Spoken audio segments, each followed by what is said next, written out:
37 years ago, on an April evening in 1988, 20-year-old Elizabeth Campbell went missing.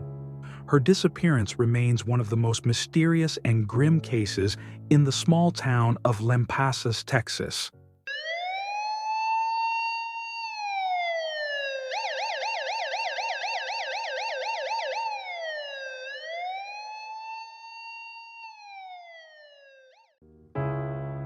Elizabeth, the youngest of 5 children of former Army engineer Tom Campbell and his wife, Sam Sun, lived in quiet Lampasas, a town of just over 7,000 residents. Her future seemed bright. She was studying at Central Texas College, dreaming of enrolling at Texas A&M University to study marine biology. However, that path was cut short on one fateful night. April 25th started like any other day for Elizabeth. After attending her college classes, she worked a shift at a local 7-Eleven in Killeen, finishing around 9 p.m. Her boyfriend, Ricky Ray, picked her up after work, and together they went to his house to study with other students. However, the evening quickly turned into an unpleasant argument, and around 10 p.m., Elizabeth slammed the door and left Ricky's home. 45 minutes later, she called Ricky from a payphone outside another 7-Eleven in Copperas Cove, 16 kilometers from Ricky's house and 32 kilometers from her home in Lampasas. Elizabeth told him she had hitchhiked there and asked him to pick her up. Still upset from their argument, Ricky refused. In response, Elizabeth said she would call her parents or brother to come get her. That call marked the beginning of a chain of mysterious events. Her brother claimed he never received a call from Elizabeth. Her parents were awakened around midnight by a phone call, but when they answered, there was only silence. The caller hung up without saying a word. Subsequent witness reports only raised more questions. A college student claimed to have seen Elizabeth getting out of a light green AMC Gremlin driven by an unknown man, possibly another student. The identity of this man was never established. Another student who worked in the college computer lab later reported seeing Elizabeth on a service road near campus. He offered her a ride and she accepted. According to him, he drove her to Copperas Cove, where he lived, and offered to take her home to Lampasas. But Elizabeth declined, not wanting to be a bother. This student dropped her off at the 7-Eleven in Copperas Cove at around 10:48 p.m. He didn't notice anything suspicious, no strange cars or people.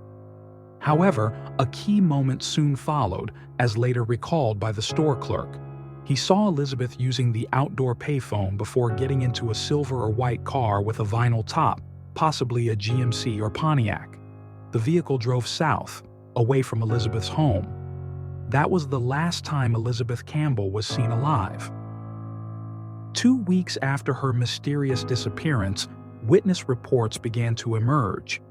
3 of them, while never officially confirmed, were considered particularly credible by investigators.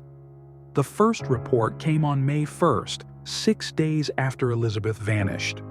Roger Anion, a gas station attendant in Waco, a town 112 kilometers from Copperas Cove, noticed a suspicious scene.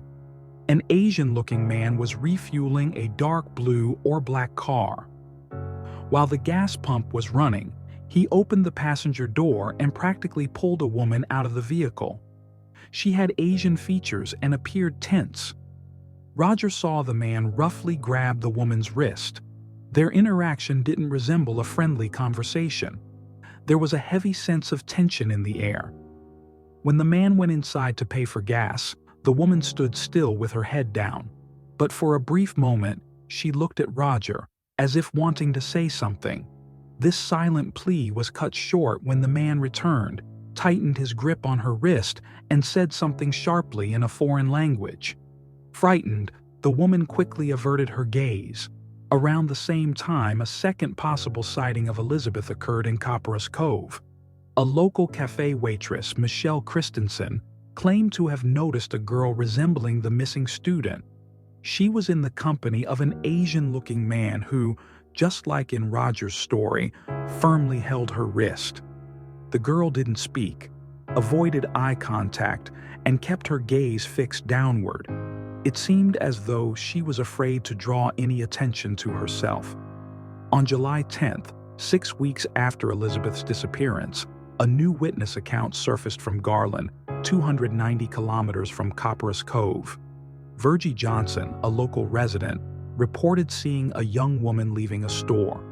The girl seemed frightened, repeatedly glancing toward a parked car where an Asian-looking man sat behind the wheel. After she got into the vehicle, it quickly drove away. Virgie was certain that what caught her attention wasn't just the girl's anxious behavior, but a distinctive feature, a slightly overlapping tooth, just like Elizabeth's. These three accounts shared two key details: the presence of an unknown Asian-looking man and the fact that in all cases, the girl appeared to be held against her will. She remained silent, avoided eye contact, and showed no signs of freedom in her actions. The testimonies of Roger, Michelle, and Virgie raised alarms for the police. At the time, law enforcement suspected that an illegal network was operating in Central Texas, abducting young Asian women. These victims were allegedly forced into the sex industry in Dallas and Houston, turning their lives into a nightmare. Why didn't the girl, if it was indeed Elizabeth, attempt to call for help? Many asked this question, and sociologist Lois Lee offered an explanation. She suggested that prolonged psychological pressure and manipulation could have completely broken her ability to act independently. However, the police were unable to officially confirm that all three witnesses had actually seen Elizabeth. Furthermore, no concrete evidence was found to prove she had fallen victim to human trafficking. On May 6, 1992, more than 4 years after her disappearance, a new piece of evidence emerged that seemed like it could bring some clarity. Elizabeth's purse was discovered in the evidence storage room of the Crockett County Sheriff's Department in the town of Ozona. This town was 354 kilometers west of Copperas Cove, along Interstate 10. As it turned out, the purse had been sitting in the evidence room, forgotten and unregistered. No records existed of who had turned it in or when. Sheriff Jim Wilson speculated that the purse had been brought to the station sometime between mid-1988 and early 1989. He had taken office in 1989 and only came across the discovery years after Elizabeth's disappearance. Surprisingly, the purse was well preserved, with no damage or signs of prolonged exposure to the elements. Some personal items, such as makeup, a hairbrush, and Elizabeth's car keys, were missing. However, her driver's license, social security card, credit card, and checkbook were still inside. Oddly, all the checks had been torn out, adding yet another layer of mystery to the case. The sheriff speculated that someone might have left the purse at the station after finding it on the street by chance, but why it was never properly logged remained a mystery. The police made several public appeals through news reports and newspaper articles, hoping to find the person who turned it in, but no one ever came forward. Forensic analysis of the purse's contents yielded no new clues.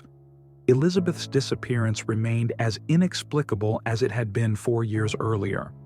However, in April 2023, investigators announced plans to re-examine the evidence using advanced DNA testing methods. Whether any new details have emerged since then remains unknown. As for Elizabeth's boyfriend, Ricky Ray, he was ruled out as a suspect. A polygraph test confirmed his account, and classmates provided an alibi, verifying that Ricky was at home the night Elizabeth disappeared.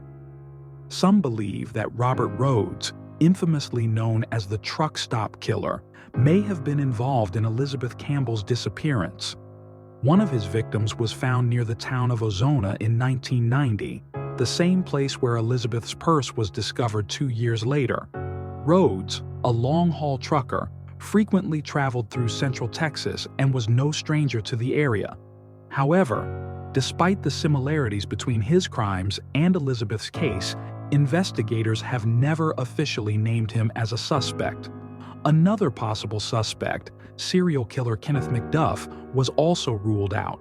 At the time of Elizabeth's disappearance in 1988, McDuff was behind bars and wasn't released until 1989.